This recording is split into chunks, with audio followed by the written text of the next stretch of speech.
आपने एक बात बोली थी आपके एक इंटरव्यू में, जहाँ पे आपने बोला था कि हिंदुस्तान के हर बच्चे को बैक पैक करके एक बार हिंदुस्तान घूमना चाहिए, भले लोकल ट्रेन में कहीं भी बैठो और तुम्हें हर हिंदुस्तान का कोना कोना देखना चाहिए। तो ऐसा क्यों बोला, क्यों हमें हर चीज़ देखना ज़रूरी है और क्यों हर बच्चे को ही देखना चाहिए? क्योंकि हम एक माहौल में पले बढ़ते हैं।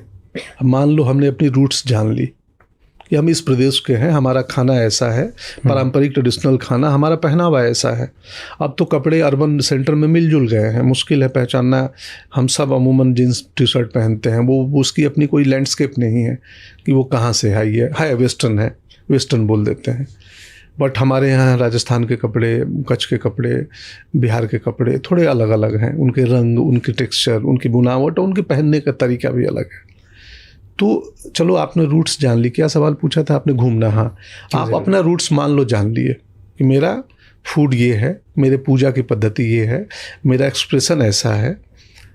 अब आप जब इस देश को घूमेंगे ना, तो एक भारत के दक्षिणी हिस्सों में जाएंगे तो देखेंगे कि वहाँ का भोजन अलग है।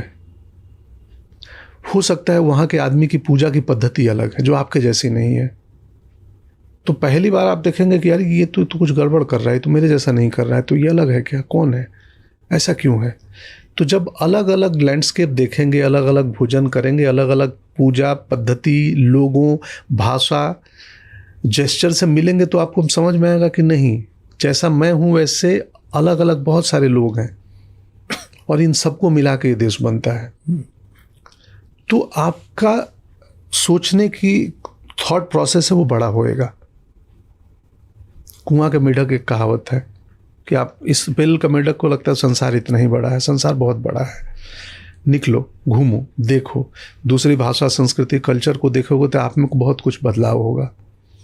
और आप सबसे बड़ा बदलाव होगा कि एक्सेप्टेंस आएगी कि जो मुझ जैसा नहीं है, मैं भी किसी के जैसा नहीं हूँ, हो सकता है उसके लिए, क्योंकि वो मेरे जैसा नहीं है, उसको लग रहा है ये मेरे जैसा नहीं है।